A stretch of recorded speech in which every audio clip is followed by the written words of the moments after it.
2025년도 10월 4일 안식일 예수한국 복음통일 대장동 은혜와 진리교회 토요 안식일 전도 예배를 시작할 수 있도록 하겠습니다. 다같이 찬송가 43장으로 예배를 열어갈 수 있도록 하겠습니다. 34장 같이 찬양합니다.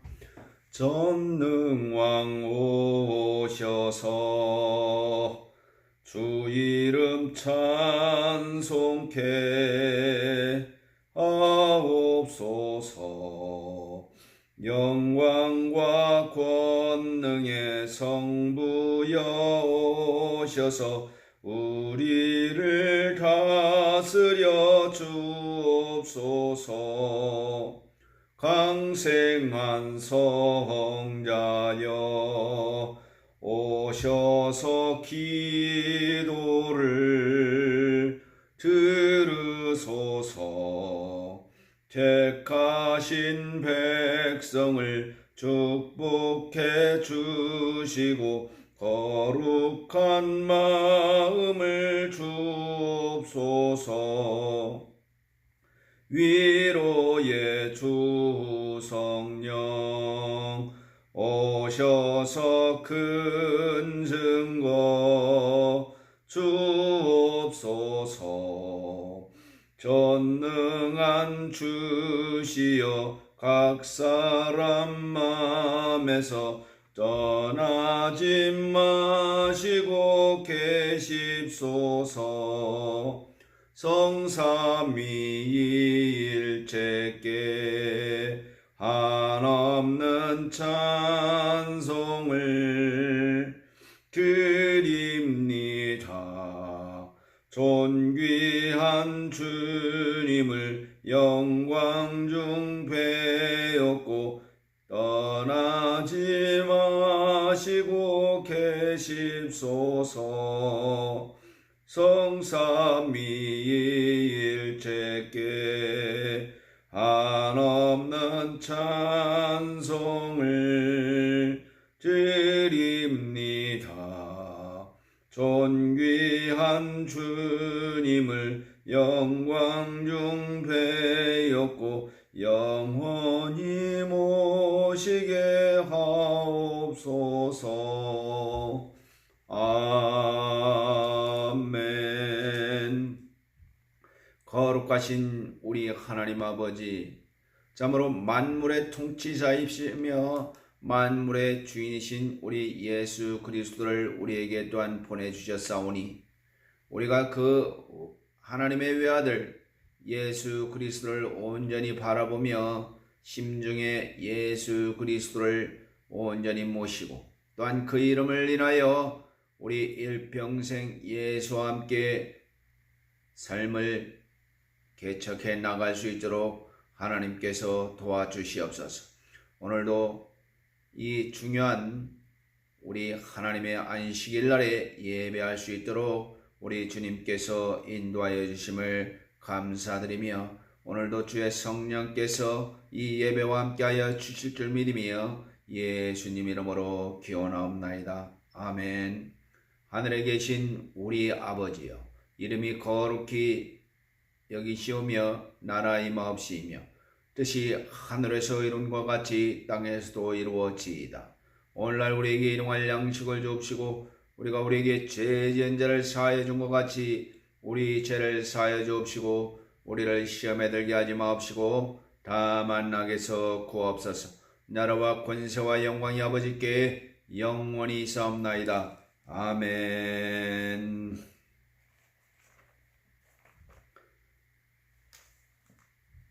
찬송가, 옛날 찬송가 221장 나 가난 복지 귀한 성에 같이 찬송하고 말씀 시작할 수 있도록 하겠습니다. 나 가난 복지 귀한 성에 들어가려고 내 중한 짐을 벗어버렸네. 죄 중에 다시 방황할 일 전혀 없으니 저 생명 시냇가에 살겠네. 길이 살겠네. 나 길이 살겠네. 저 생명 시냇가에 살겠네. 길이 살겠네. 나 길이 살겠네. 저 생명 시냇가에 살겠네.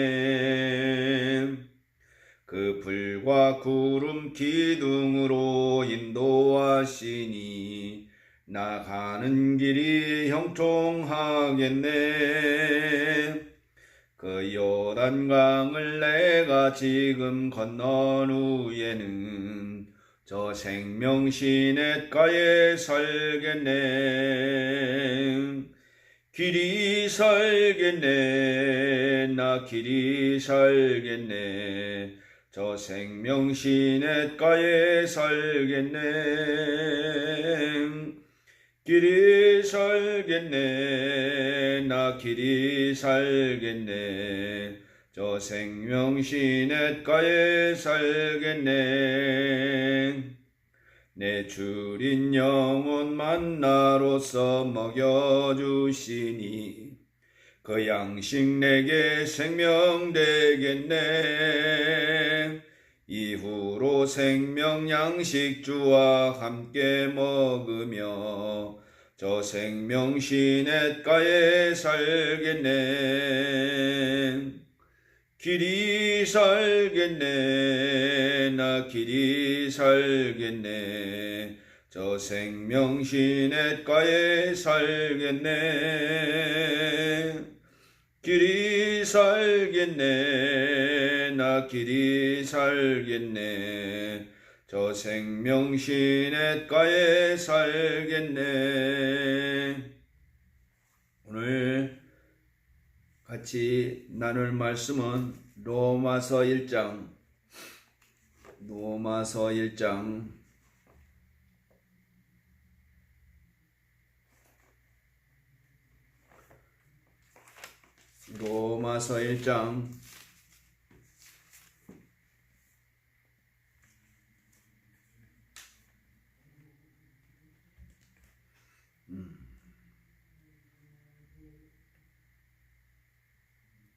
2절 1절에서 4절까지 같이 큰 소리로 불러 볼 수 있도록 하겠습니다. 로마서 1장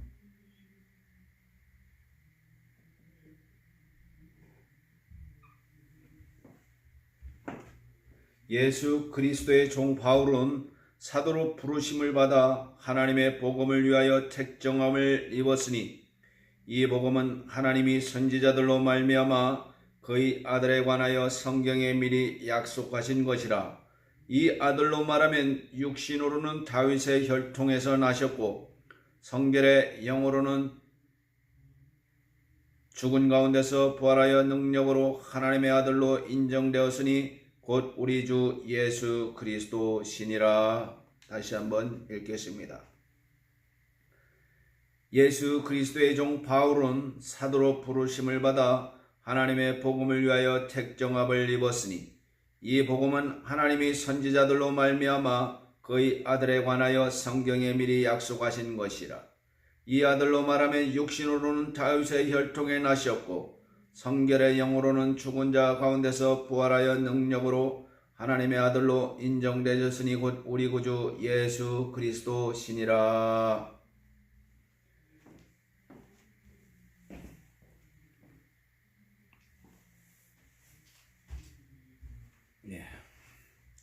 기도하겠습니다.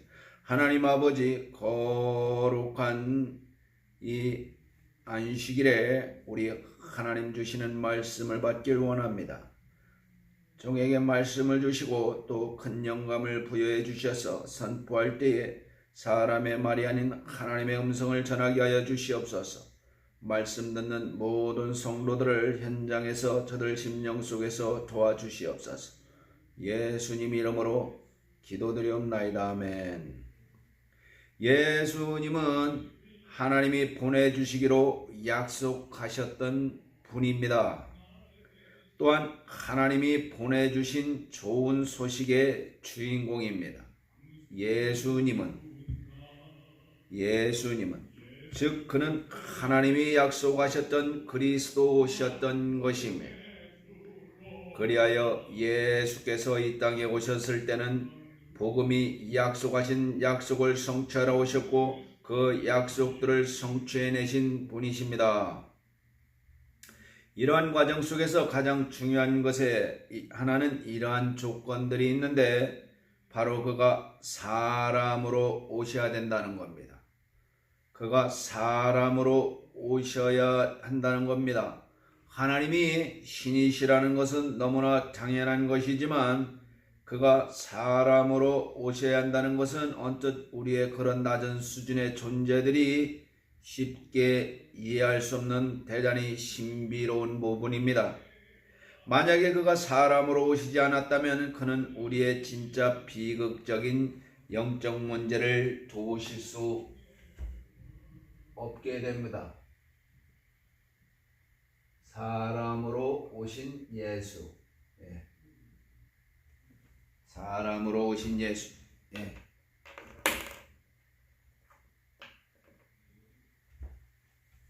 그가 단순히 그냥 하나님, 즉 신으로만 계셨다면 세상 문제, 다른 문제들을 도우실 수 있었을 것입니다마는 우리의 영원한 문제를 도우실 수 있는 그러한 조건을 갖지 못하게 되는 것입니다.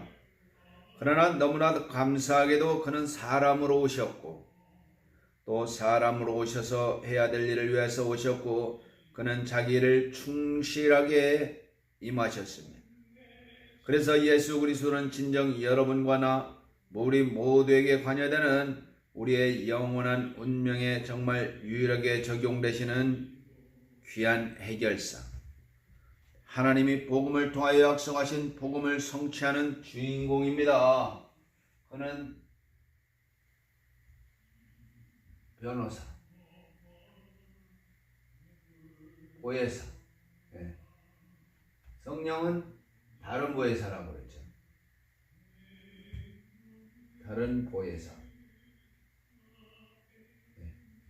다른 보혜사라고 그랬죠. 육신으로는 그는 다윗의 혈통입니다. 오늘 본문의 말씀을 보면 그의 아들에 관하여 성경에 미리 약속하신 것이라. 그의 아들에 관하여 성경에 미리 약속하신 로마서 1장 2절이죠. 그의 아들에 관하여 성경에 미리 약속하신 것이라. 사도 바울은 하나님의 사도로 보내심을 받고 또 그에게 주어진 임무로서 복음을 전한 자라고 자신을 밝혔습니다. 로마서 1장 1절에 있잖아요. 예수 그리스도의 종 바울은 사도로 부르심을 받아 하나님의 복음을 위하여 택정함을 입었나니. 그리고 이 복음은 하나님께서 온 것이라고 분명하게 얘기했는데 하나님에게서 온 소식은 원래 사도 바울 본인이 이야기하기보다는 이미 선지자들을 통하여 주셨던 말씀이다라고 했습니다. 그래서 로마서 1장 2절은 그것에 대해 말씀했습니다. 그 복음의 초점은 무엇이냐? 어디에 있느냐? 바로 아들에게 있습니다. 복음은 하나님의 아들을 중심으로 한 약속입니다.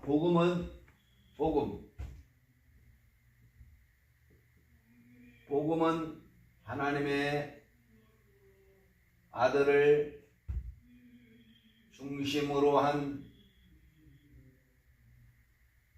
약속이다.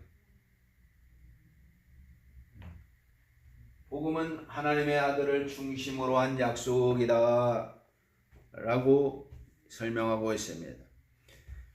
그런데 그 아들은 육신으로 보자면 다윗의 혈통에서 나셨다는, 그 아들로 말하면 육신으로는 다윗의 혈통으로 나셨다.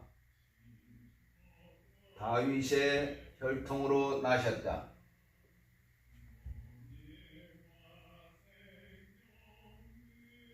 다윗의 혈통으로 나셨다는 거예요. 다윗의 혈통으로 아브라함에서 다윗까지 14대요. 다윗에서부터 예수 그리스도까지 14대요. 그래서 아브라함의 예수 그리스도는 28대 손이라는 거예요. 예. 28대 손이라는 겁니다. 오늘의 말씀이 3절, 그 다음 주에 있은 4절, 2절에 하나님의 아들에 관하여 할당되어 있는 것입니다. 이 아들에 말하면 육신으로는 다윗의 혈통에서 나셨고, 그래서 예수님이 하나님의 아들이시라는 개념, 대단히 신비롭지만 굉장히 중요합니다. 왜 그러냐면 어떤 의미에서 이것이 특별한가 이것인데, 하나님이신 분이 또한 하나님이신 분이 또한 아들이시다면 신비롭지 아니할 수가 없습니다, 여러분. 그는 하나님이신데 그럼에도 불구하고 그는 하나님의 아들이시요.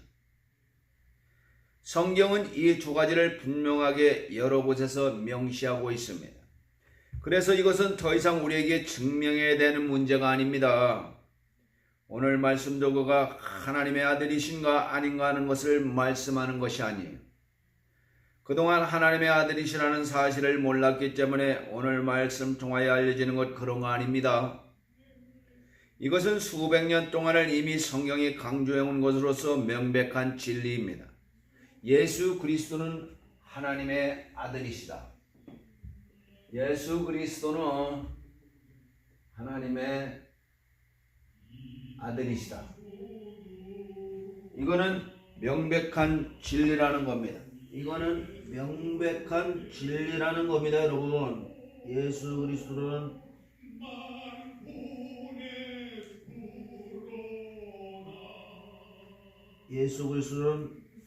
하나님의 아들이시다는 거예요.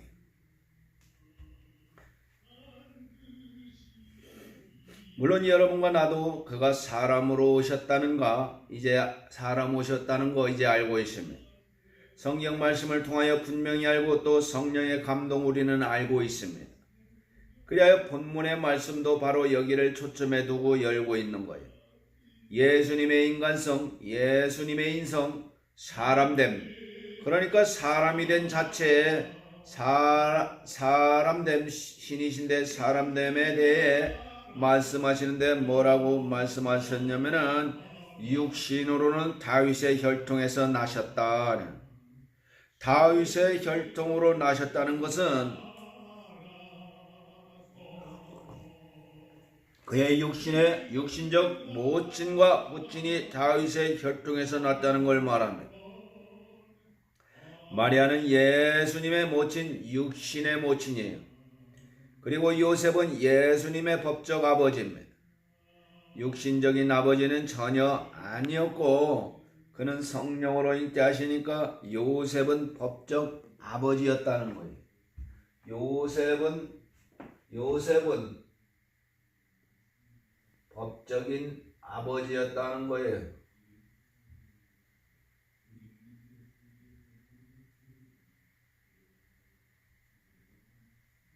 요셉은 법적인 아버지였다는 겁니다.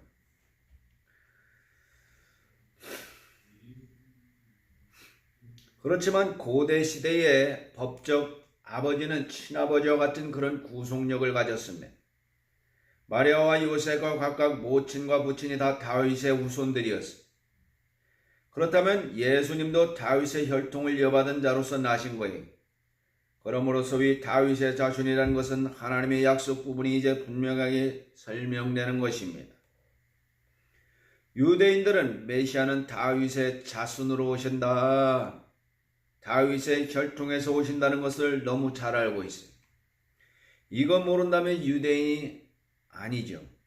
그리스도가 다윗의 후손으로 오신다는 것을 굳게 믿고 그들은 오랜 세월을 기다렸습니다.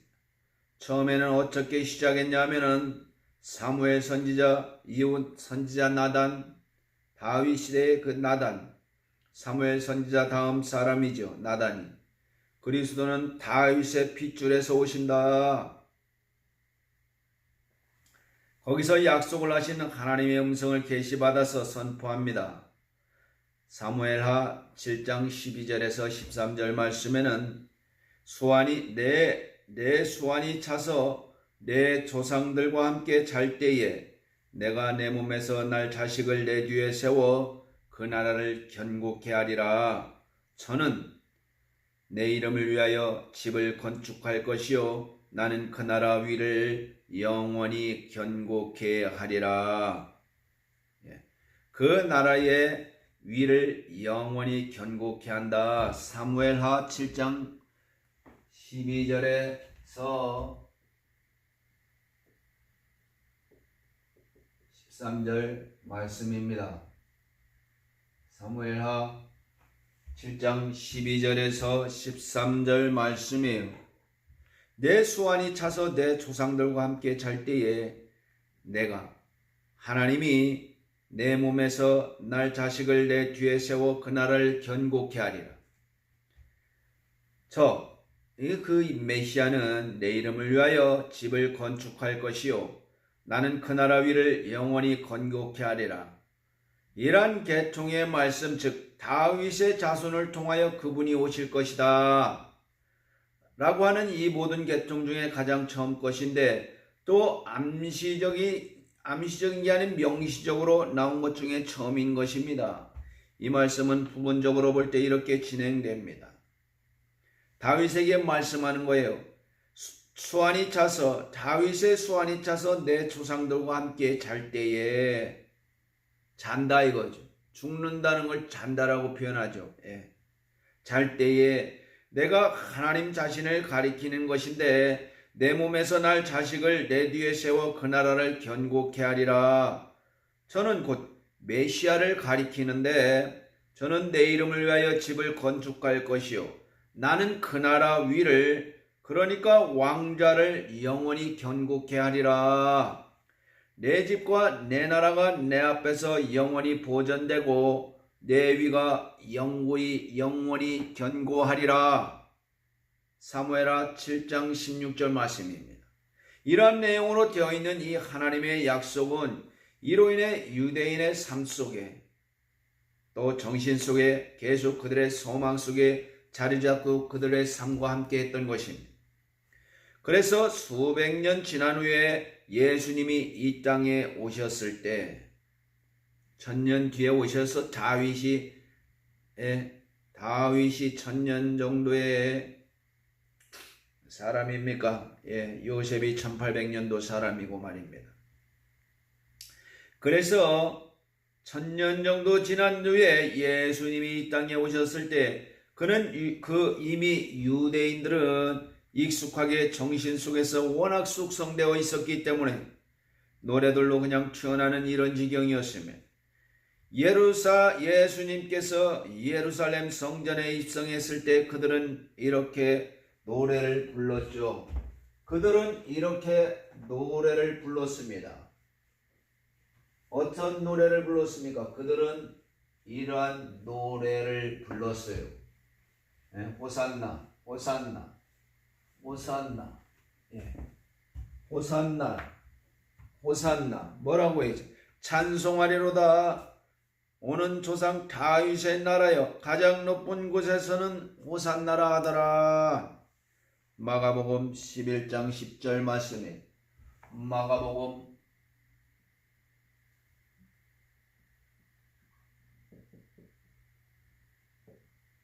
호산나 하나님을 찬송하라고 하나님을 찬송하라.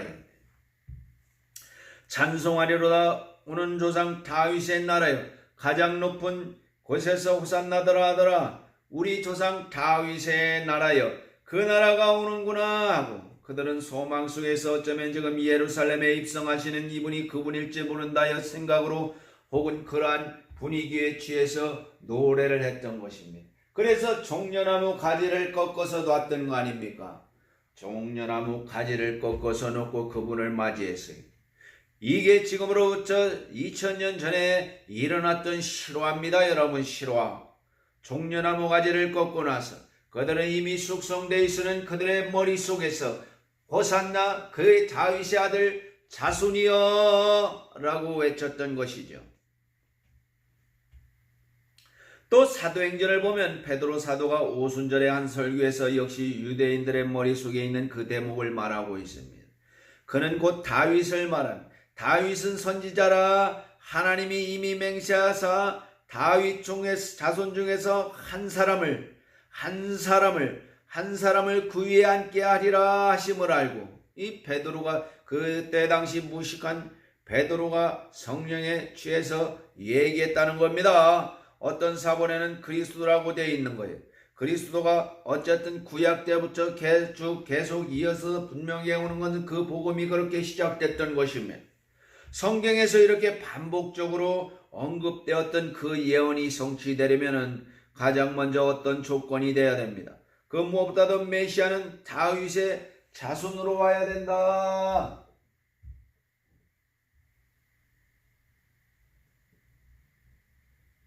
메시아는 다윗의 자손으로 와야 된다. 예. 메시아는 다윗의 자손으로 와야 된다는.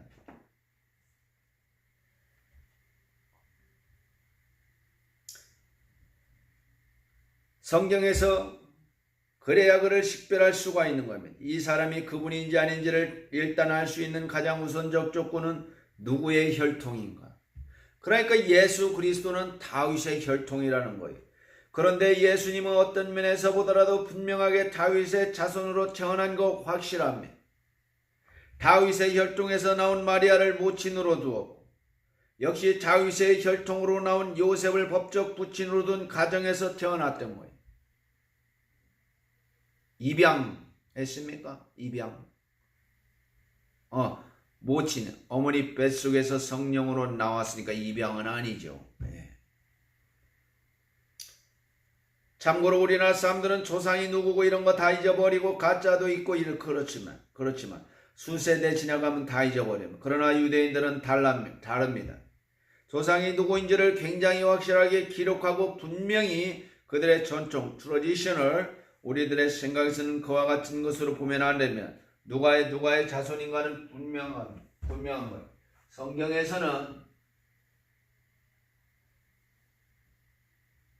성경에서는 신약과 구약이 있죠. 구약은 예수 그리스도의 초림을 얘기하는 거예요. 예수 그리스도는 다시 오신다는 거예요. 초림 예수. 신약은 뭡니까? 재림 예수를 얘기하는 예수 그리스도가 그대로 오신다는 거예요. 이 구약과 신약의 키워드.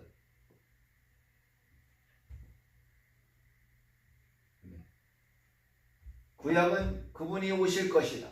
신약은 예수는 다시 오실 것이다 라를 설명하는 거죠. 예수님의 탄생은 바로 이런 메시아적 예언들 중에서 가장 중요한 요건이었어요. 다윗의 자손이라는 면이 확실하게 만족시켰습니다. 이러한 예언은 다른 곳에서도 똑같이 메아리칩니다.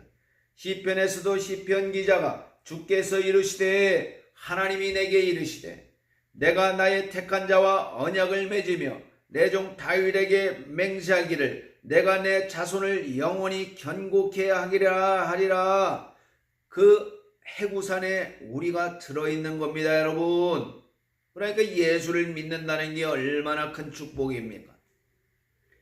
내 위를 대대에 세우리라. 앞으로 그날이 오면 그날부터 영원무궁토록 계속 그 왕 나라가 서리라. 그 나라를 기다리는 겁니다. 또 다른 말씀에 보면 이건 이사야서 말씀인데 여기에도 약속된 게 있습니다. 그리고 좀 더 부연 설명이 있어요. 그리스도는 그의 나라를 어떻게 통치할 것인가. 그래서 중요한 것은 그 약속 부분만 우리가 확인하면 되는데 나는 이것이 되게 중요하다고 생각합니다. 하나님은 어떤 분이신가, 어떻게 통치하시는 분일까 쭉 한번 확인해 보겠습니다.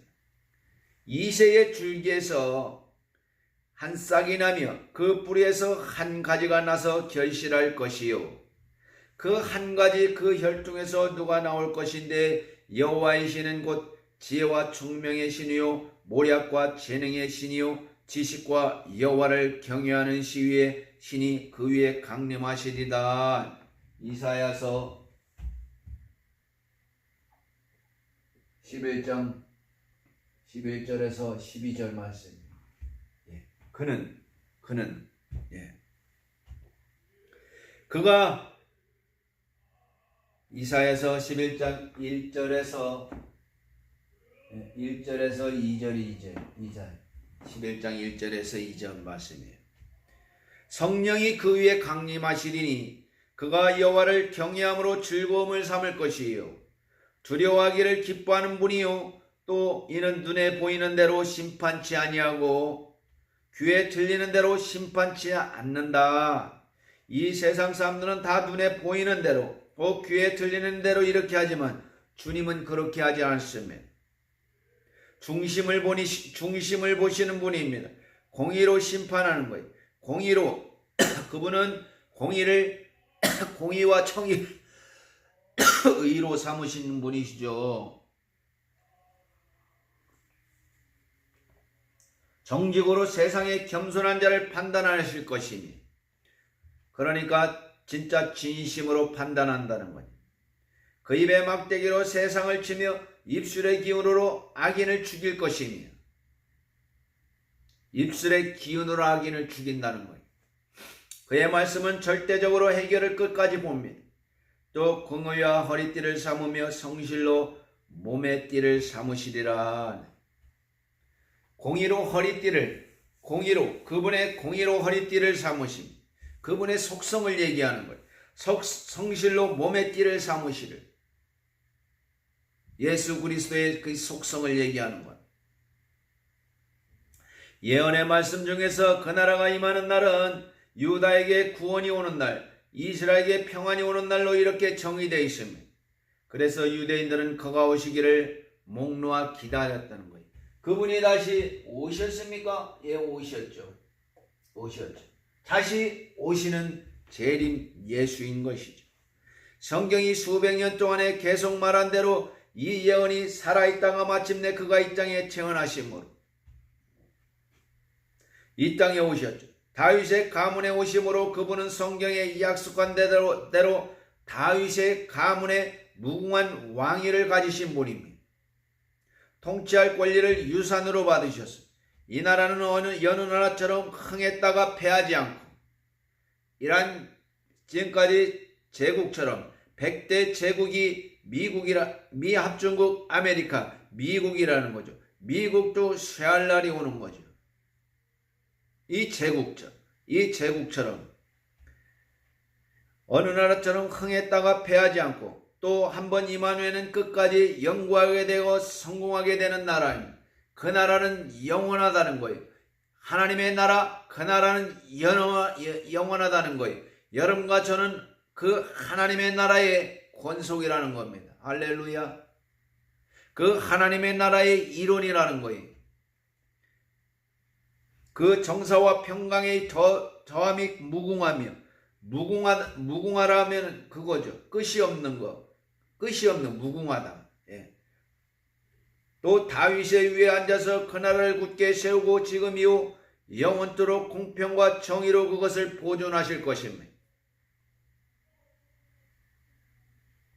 이 예수님은 그러면 이 땅에 분명히 오셨는데 당시에는 세상 사람들도 봤던 분이에요. 실제로 계셨던 분이죠. 어떤 사람들은 상상하기를 예수님은 그냥 가공해낸 인물이다 라고 주장하고 싶어하는 자들이 있어요. 불신자들 중에 무신론자들, 공산주의자들, 예수님은 진짜 계셨던 분입니다.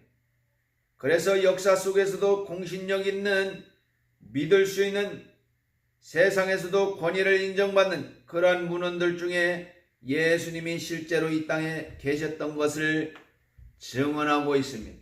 이 타키투스가 그래, 타키투스. 요세푸스.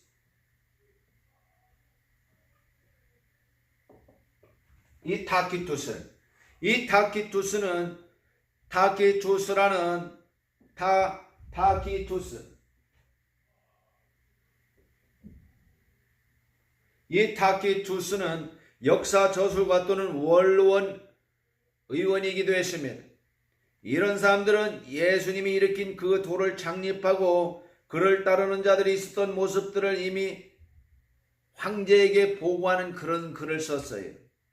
첫 그리스도인들, 이런 내용을 상세하게 설명합니다. 빌라도에 의해서 죽었다, 이런 내용까지도 말합니다. 또 그 외에도 다른 작가들, 법률과 당시에 인정할 수 있는 공적인 위치를 가지고 있는 사람들의 역사적인 어떤 설명하는 것이 이미 다수 다뤄지고 있습니다. 거기서 예수님에 대해 설명이 되어 있고, 심지어 유대인 탈무드에서도 유대인의 삶의 경전, 삶의 교육의 지침서, 방대한 그들의 종교 문화 생활 지침서에도 예수님이 언급되어 있습니다. 그러니까 실제 인물이었던 거죠. 또 가장 신빙성 있고 가장 중요한 역사가로서 당시의 상황을 설명했던 자는 요세푸스예요. 요세푸스.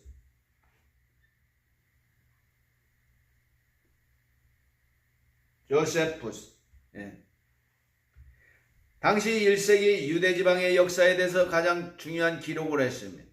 가장 중요한 사람인데 그는 예수님의 삶에 대해 자세하게 우리가 알고 있는, 우리가 쓰기를 간단하게 하면 거의 동일한 만큼 자세하게 그는 요세푸스는 선한 거예요. 예수님이라는 사람이 있는데, 그러니까 사람이라고 하는 것이 아주 합법적이라고 하면 말입니다. 하면서 예수님의 하신 일에 대해서 얘기합니다.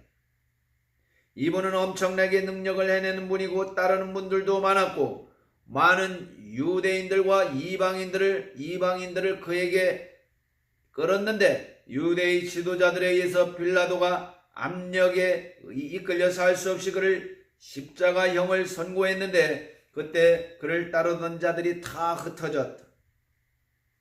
그러나 그는 죽고 나서 3일 후에 다시 그들 앞에 나타났는데, 선지자들이 미리 말한 대로였다. 그를 따르는 그 집단은 그 이름에서 나온 것이다. 그래서 그리스도에게 속한 자들, 그리스도에게 속한 자들이라는 거예요, 우리는. 크리스찬. 예. 그들은 오늘날에도 소멸되지 않고 여전히 살아있다, 이렇게 자세하게 되어 있습니다. 그는 실제 인물이었던 거죠. 그런데 그 예수님에 대하여 그러면 그리스도인들은 뭐라고 얘기했느냐? 그는 위대한 신이시다. 사람들은 육신적인 걸 보니까, 그런데 사도들도 그는 완전한 신이시다, 이렇게 얘기하지 않고 놀랄 만한 중요한 증거는 사도 요한에게 있는데, 사도 요한은 보통 사람들이 보는 이상을 보았던 겁니다. 그는 예수님과 함께 살았던 사람이라 예수님을 너무 잘 알고 가까이서 경험한 사람인데, 뿐만 아니라 영적 감각이 뛰어난 사람이었어요. 그는 성령의 감동 아래서 말하기를 이분은 육체로 오셨다. 오히려 이 부분을 강력하게 말하고 있어요. 이분은 육체로 오셨다. 이분은 육체로 오신 예수 그리스도. 사람으로 오신 예수 그리스도. 예, 이거를 강력하게 얘기를 했는 거예요. 그분은 육체로 오셨다 그래서 이단을 딱 막는 겁니다. 여기서 예수님은 신이신데 이렇게 환영처럼 사람의 모양을 가지고 있는데 이렇게 나타났지만 사실은 신이신 거예요. 그는 참신이요, 그는 참 사람이라는 거예요. 그는 참신이요, 그는 참 사람이라는 거예요. 애청자 여러분, 예수 그리스도는 참신이요 참 사람이라는 겁니다. 물론 100% 신성을 가지고 있었죠. 그래서 하나님의 영은 이것으로 할지니 곧 예수 그리스도께서 육체로 오신 것을 시인하는 영마다 하나님께 속한 것이, 예수로 오신 분으로 시인하지 않는 마다 하나님께 무관한 자라는 거예요. 여러분들, 예수가 육체로 오신 것을 시인하는 영마다 하나님께 속한 자들이라는 겁니다. 그래서 나는 그가 사람인 것을 발견했다, 이런 걸 말하는 것이 아니라 그는 그리스도라는 것을 말하기 위한 거예요. 약속한 그리스도가 되려면 사람으로 와야 되는 거예요. 그리스도라는 거 이중성이 있어요. 하늘에 속한 자이면서 또 사람이어야 되는, 그래서 그리스도라는 걸 증명하기 위해서는, 주장하기 위해서는 오히려 사람인 것을 분명하게 해야 되는 사도 요한의 그런 강직한 입장이 있었던 겁니다. 오히려 다른 사람 같으면 예수가 신이시다 신성을 주장해야 하는데 요한은 그거 헷갈리지 아니했습니다. 예수께서 사람으로 나신 것에 대해서 그에게는 부끄러워야 될 것이 없는 거예요. 오히려 다른 사람들은 예수님의 위상이 높아지는 것, 이걸 중요하게 여기서 그는 위대하신 하나님이고 그는 보좌에 앉으신, 높은 보좌에 앉으신, 이런 거 말할 텐데 그런 필요성에 쫓기지 아니했습니다. 그는 그 부분이 사람이라는 것에 대해서 전혀 위축되지 않았어요. 부끄러워해야 할 것, 그분은 반드시 사람으로 오셔야 되는 것을 그는 구약의 예언들을 분명하게 이야기하고 붙들고 있는 사람이었어요. 누가요? 사도 요한이 말입니다. 이거 중요하다. 그는 사람으로 오셔야 된다. 사람으로 오시지 않았으면 그리스도는 그리스도로서 하셔야 할 일을 할 수 없었을 것이다 라는 게 그의 입장이에요. 그러니까 그가 사람이셨기 때문에 분명하게 그가 하셔야 할 일들을 하셔야 했던 것을 했던 겁니다. 그 많은 역사가 그가 살아있던 사람이다. 그의 도를 펼치며 많은 사람을 따르게 했다. 이런 것이 중요한 게 아니라, 실제 있었다 아니다 그런 것이 중요한 게 아니라, 사도 요한처럼 그는 그리스도시다. 그는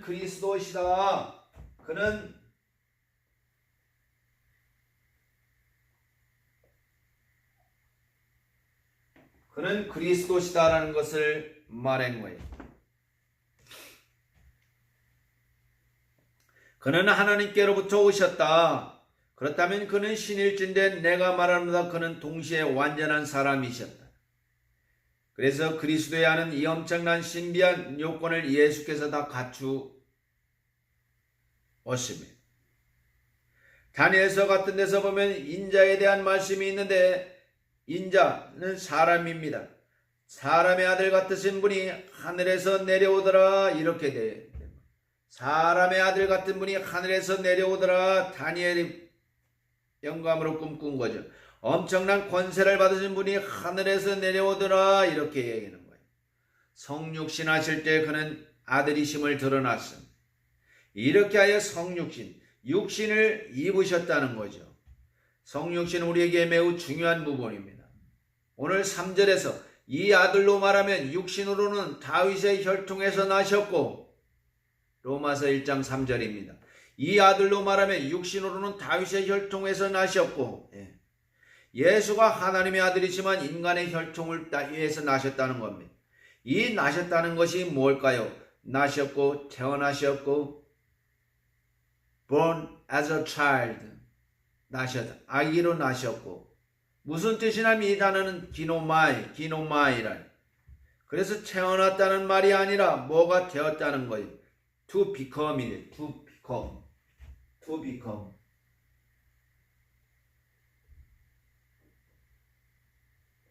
나셨고, to become. 원래 이거 아니었는데 원래 이거였는데 바로 이걸로 바뀐 거예요. 되돌아갈 수 없는 영구적 변화를 가진 걸 말해요. become 됐다. 여기서 이렇게 된 겁니다. 태어난 거 그런 말이 아니라 그는 하나님이신데 다윗의 혈통을 취함으로써 다윗의 혈통을 통해서 완전히 다른 형태의 존재가 되는 거예요. 하나님의 말입니다. 하나님께서 아들로 오셔서, 인간의 사람의 아들로 오셔서 다른 형태가 되는 거예요. 새로운 상태를 자신에게 일으킨 거죠. 즉 사람이 되는 겁니다. 예수님께서 아들로 인정되셨다. 4절은 성결의 영으로는 죽은 자 가운데서 부활하여 능력으로는 하나님의 아들로 인정되셨으니 곧 우리 예수 그리스도이시다 이런 거예요. 이게 한 문장이기 때문에 이걸 알아야 됩니다. 언제 인정되셨냐? 예수님이 하나님의 아들이신 것은 어느 시점인가? 사람이 되셨을 때 아들로 인정된 거예요. 사람으로 태어났을 때 하나님의 아들로 인정된 거예요. 이 사람이란 말은 잠시 머물고 가야 되는 100살 시진핑이 150살 산다고도 얘기했죠. 푸틴과의 대화 중에. 막 간도 바꾸고 심장도 바꾸고 해서 그렇다는 거 아니에요. 이 사람이라는 걸 많이 잠시 머물고 가야 되는데 성경에서는 인간이란 말을 안 씁니다. 있긴 있어요. 신약에 4번 정도 거의 안 쓴다고 봐야 되죠. 우리가 성경에서 예수님은 사람이시다 라고 쓴 거는 성경 용어이기 때문에 사람이라고 하는 건데 어느 누가 예수님이 인간이 되셔서 그러면 틀렸어 인간이라고 이렇게 멱살 잡고 싸우는 거 아니에요. 누가 그렇게 말했으면 신의 반대말은 인간이에요. 신의 반대말은 사람. 좀 완전치 않습니다. 인간이라고 해서 갑자기 두드리거나 하고 이럴 필요가 없는 거예요. 우리말에는 사람 그러면 신의 반대말 쪽이라기보다는 그냥 어떤 사람 이런 식으로 볼 수가 있는 거예요. 사람으로 태어났다 이거죠.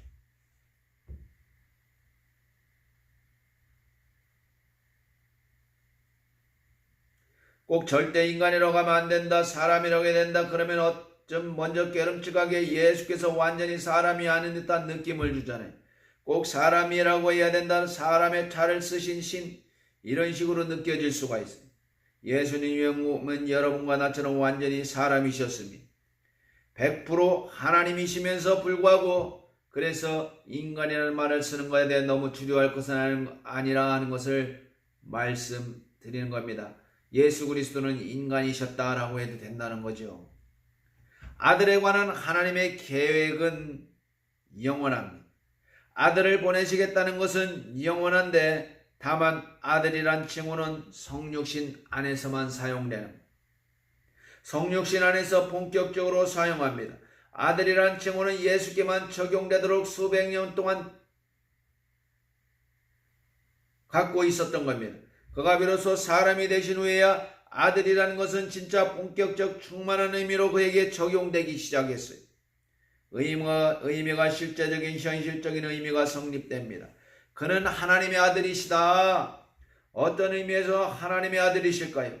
이거 일반적인 것인데 오늘 말씀이 어려웠어도 이걸 설명하면 여러분과 내가 서로 다른 곳을 다니고 있지 않을까 걱정되는데 예수님은 하나님의 아들이십니다.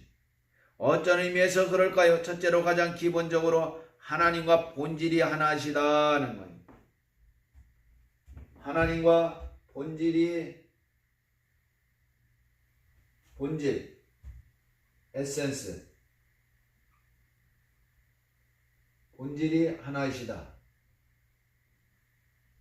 하나님과 본질이 하나이시다. 예수 그리스도 그분은 하나님과 본질이 하나이신다는 거예요. 주님은 하나님의 아들이시다. 어떤 면에서 아버지와 동등하신 분이기 때문에 그런 의미에서 아들이라는 의미가 있습니다. 또 오늘같이 좀 더 구체적인 문맥이 주어진 이곳에서 조금 다른 식으로 아들이라는 개념이 발생합니다. 예수께서 성육신 하심으로 완전한 신이신데 사람이 되심으로 자기를 완전히 비웠습니다. 신적 직분을 버립니다.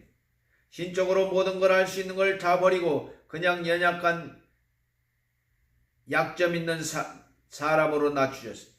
자신을 비우시는 비워버리는 복종의 형태예요. 영구적으로 하나님 아버지 앞에서 낮추신 이 제도의 변화예요. 그는 아들이신 것입니다.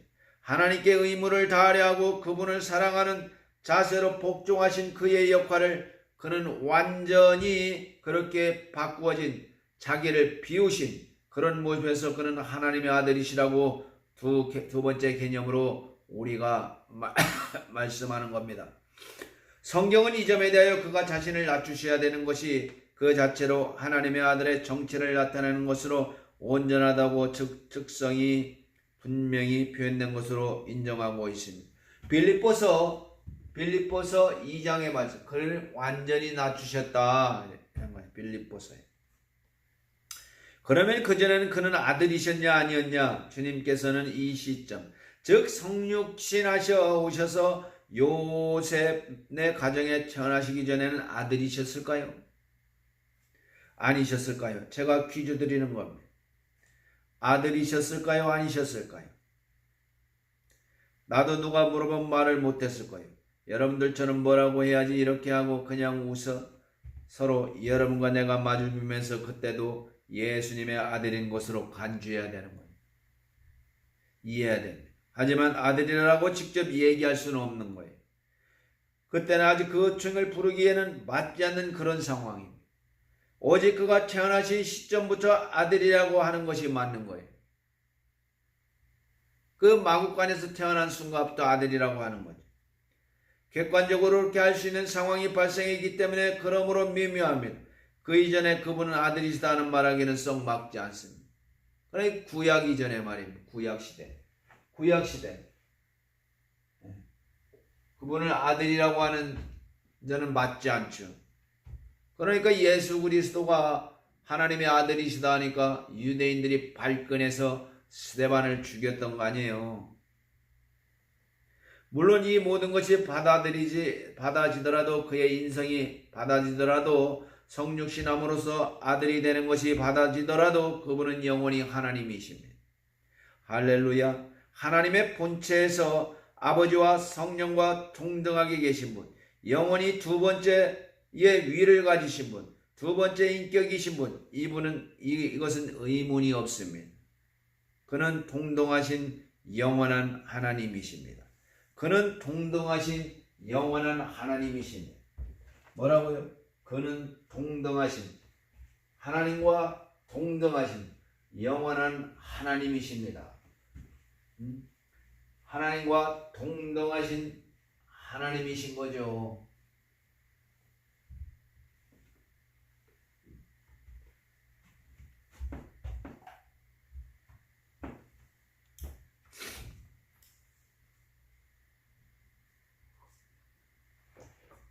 본문에는 하나님의 아들로 인정되었다라는 것이 4절에 나옵니다. 성결의 영혼은 죽은 자 가운데서 부활하시어 능력으로 하나님의 아들로 인정되셨다는 곧 우리 주 예수 그리스도시니라. 하나님의 아들로 인정됐다는 거예요. 다시 말하면 선언되었다는 식으로는 한 문장인데 4절에 인정되는 부분 계속 함께 달려가고 있는 겁니다. 여러분과 나는 언제 인정되었느냐? 그가 육신으로 다윗의 혈통에서 나셨을 때 인정되고 선언되는 것입니다.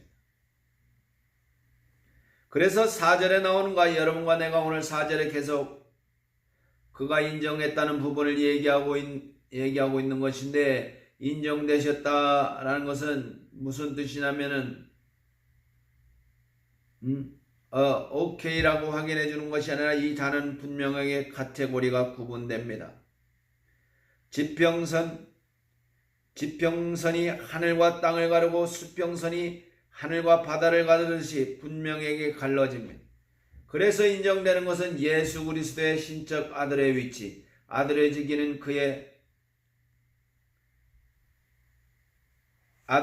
그가 성육신하실 때 비로소 명확하게 드러났다 이겁니다. 이해하신 분은 아멘 하시기 바랍니다. 시편에 있는 예언에 보면은 너는 내 아들이라 오늘 내가 너를 낳았다. 이거 미래형이죠.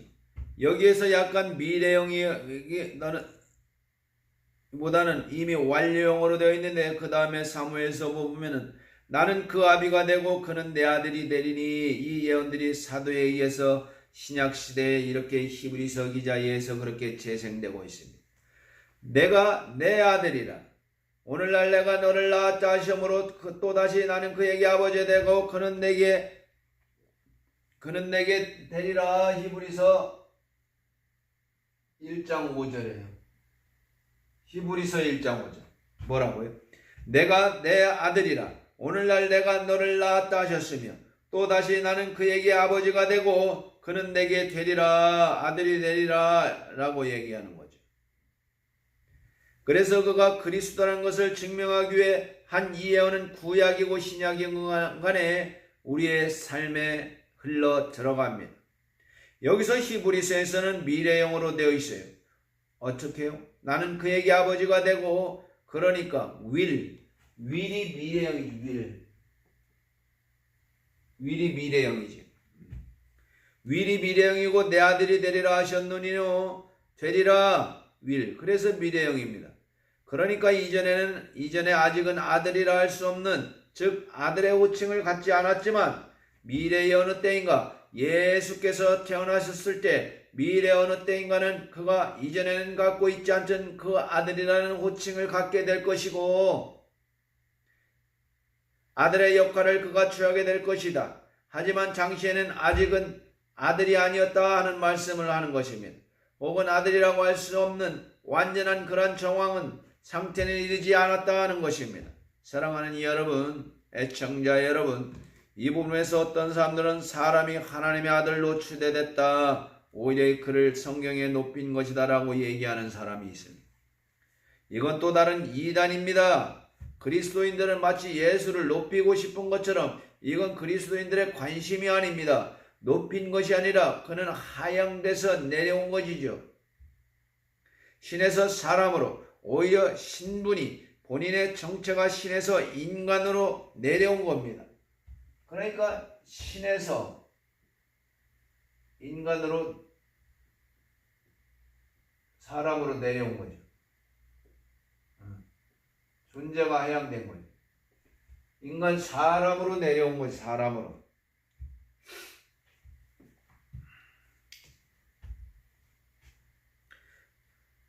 주님은 우리를 위해 죽으시려고 오셨죠.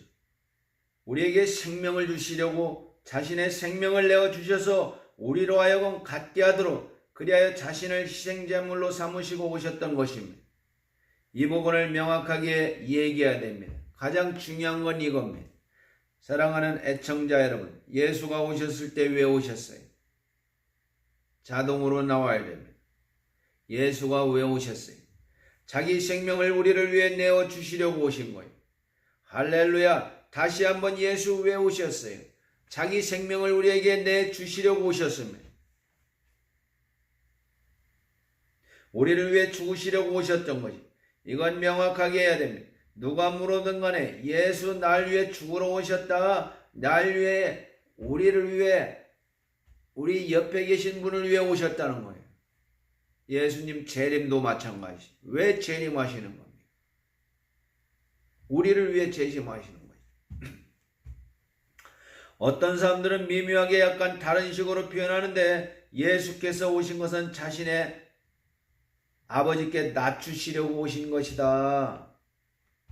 다즘의 덕을 위해서. 그러므로 인간 구원이라는 건 원래 관심이 있었던 것은 아니지만 자기를 낮추다 보니 그거 그냥 생겨난 부산물이다.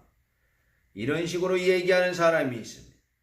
그래서 성육신의 목적을 자신을 아버지보다 낮추기 위한 것이었고, 구원이라는 것은 그리 구원했던 것은 아닌데 과정에서 발생한 부수적 산물이었다라고 얘기하는 거 있어요. 이것은 그냥 변수적 결과였을 뿐이지 그것을 그렇게 의도한 것은 아니었다라고 말하는데, 그러나 낮추다 보니까 좋은 결과가 나온 것이다. 이런 식으로 얘기하면 은혜로 만들지 않습니다. 예수께서 생명 주시면 우리에게 은혜가 아니고 하다 보니까 그냥 거저 가져 이렇게 던지는 것이 됩니다. 이거 강조하면 안 됩니다. 누가 이걸 강조하면 알았습니다 이 정도로 하고 말아야 돼요. 주님은 우리를 구원하는데 아무런 관심이 없는데 하다 보니까 구원하였다고 말하면 절대 안 돼요. 이거는 기독교인의 믿음에서 벗어난 자가 되는 겁니다. 이 부분에서는 명확해야 돼요. 주는 이 땅에 왜 오셨어요? 우리를 위해 죽으시기 위해서, 우리를 살리기 위해서, 완전히 은혜를 베풀기 위해서요. 은혜를 베풀기 위해서 온 것입니다. 은혜를 베풀기 위해서 그분이 오셨다. 은혜를 베풀기 위해서 그분이 오셨다는 겁니다. 예수님은 우리를 살리기 위해 사람으로 오셨습니다.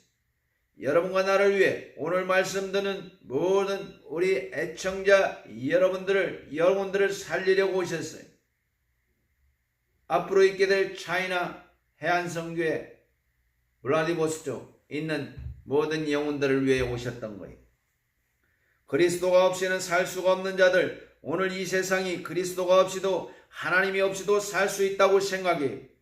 그러나 처절하고 각박한 삶에 너무 쩌들어서 너무 눈이 닫혀 있는 겁니다. 영적인 감각이 당신의 감각이 무뎌 있어서 그런 거예요. 당신은 하나님이 필요한 거예요. 당신은 하나님이 필요한 거예요. 당신은 하나님이 필요한 겁니다. 당신은 하나님이 필요한 겁니다. 당신에게는 하나님이 필요한 거예요. 당신에게는 하나님이 필요한 겁니다.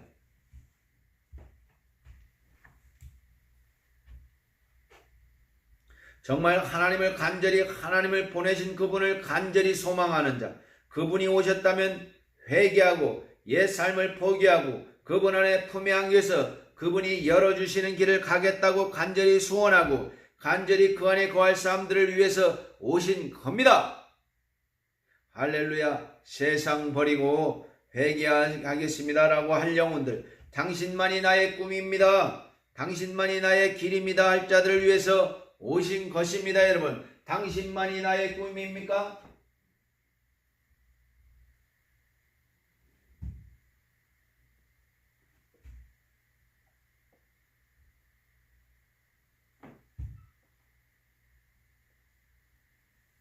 여러분의 꿈입니다. 예수 그리스도가 여러분의 꿈이라는 거죠. 이를 위해서 주님은 이 은혜로운 결단을 하신 거고 자기 생명을 갈기갈기 찢어진 거죠. 십자가상에서 말입니다. 아버지는 이 계획을 세우셨고 성령은 오늘 이것을 온전히 효율적으로 이루어지기 위하여 충실하게 이 사역을 해오시는 거예요. 그러니까 성령 사역을 해야 되는 거예요. 우리의 목회자들이 성령 사역을 해야 되는 겁니다. 아니 그렇습니까? 사랑하는 여러분, 사랑하는 우리 애청자 여러분, 세상이 힘들다고 해서 우리에게 제공되어진 그리스도를 만나는 사람 오신 그분을 따뜻하게 영접해야지 그들을 매몰차게 거리에 두고 있는 그런 사람이 되지 않기를 간절히 바랍니다.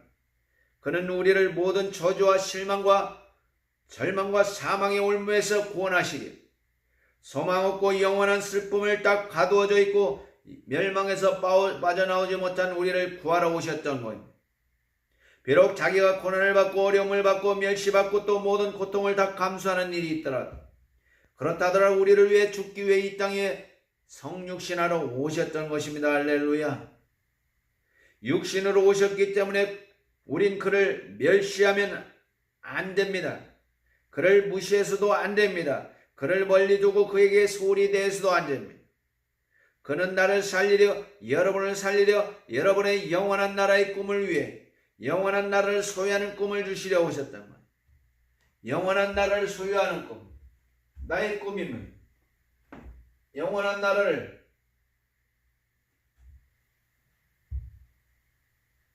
소유하는 꿈, 바실레이아, 영원한 나라를 소유하는 꿈을 심어주러 오신 거죠. 사람으로 오셔서 베푸신 무한한 사랑을 나누시는 여러분과 나 되기를 예수 이름으로 축원합니다. 할렐루야. 기도하겠습니다. 거룩하신 우리 하나님 아버지, 오늘 로마서 1장의 1절부터 4절의 말씀을 나누었습니다. 참으로 우리 예수 그리스도 놀라운 영적 존재, 놀라운 사람으로 준 그분께서 우리의 심령을 위해서 오늘날도 두드리고 계십니다. 영원한 나라를 갈구하는 우리의 소망처럼, 영원한 나라를 꿈꾸는 우리의 소망처럼 그분이 우리에게 소망 되시고 길이 되시는 그분을 향하는 우리의 심령이 오늘도 우리 사랑하는 우리 애청자 여러분들과 나눌 수 있도록 고대하고 기대할 수 있도록 주님께서 인도하여 주심을 간절히 바라고 원합니다. 영원한 하나님의 나라를 사모하는 저들 될 수 있도록 오늘도 축복하여 주시옵소서. 예수님 이름으로 기도합니다. 아멘. 예수를 우리를 구하시려 그 찬송 부르고 주기도문으로 마칠 수 있도록 하겠습니다. 예수께서 우리를 구하시려 주 예수 우리를 죄에서 구하시려, 이 찬양이죠. 유명한 찬양입니다. 우리를 죄에서 194장 같이 찬양 2번 하고 마칠 수 있도록 하겠습니다. 우리를 죄에서 구하시려 주 예수 십자가 지셨으니 기쁘게 부르세 할렐루야 나 구원 얻었네. 찬송하세 찬송하세 주님 나를 구하셨네. 찬송하세 찬송하세 주가 구원하셨네. 빠르게 부르겠습니다. 우리를 주께서 구했으니 이전에 행하던 악한 일과 주하고 더러운 모든 죄를 온전히 버렸네. 찬송하세 찬송하세 주님 나를 구하셨네. 찬송하세 찬송하세 주가 구원하셨네. 나 지금 죄에서 사함받아 거룩한 백성이 되었으니 이 육신 장막을 벗을 때도 겁날 것 없겠네. 찬송하세 찬송하세 주님 나를 구하셨네. 찬송하세 찬송하세 주가 구원하셨네. 아칼라바라 바칼라바라 카이알라와 칼라바 칼라바 괄라바와 칼라와 칼라바 과얄라바와 칼라. 찬송하세 찬송하세 주님 나를 구하셨네. 찬송하세 찬송하세 주가 구원하셨네.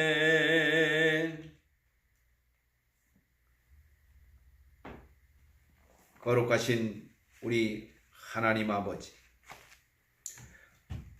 오늘도 우리 이 안식일에 우리 예수 그리스도의 온전한 심을 우리가 찬양합니다. 주께서 역사하시고 이 복음이 우리 주변 사람들에게 흘러 들어갈 수 있도록 우리 입을 벌려 예수 그리스도를 증언할 수 있도록 도와주시옵소서. 예수님 이름으로 기도하옵나이다. 아멘. 하늘에 계신 우리 아버지, 이름이 거룩히 여김을 받으시오며 나라의 임하옵시며 뜻이 하늘에서 이룬 것 같이 땅에서도 이루어지이다. 오늘날 우리에게 일용할 양식을 주옵시고 우리가 우리에게 죄 지은 자를 사하여 준 것 같이 우리 죄를 사하여 주옵시고 우리를 시험에 들게 하지 마옵시고 다만 악에서 구하옵소서. 나라와 권세와 영광이 아버지께 영원히 있사옵나이다. 아멘. 여러분, 추석 명절 잘 보내시기를 예수 이름으로 축원합니다. 감사합니다.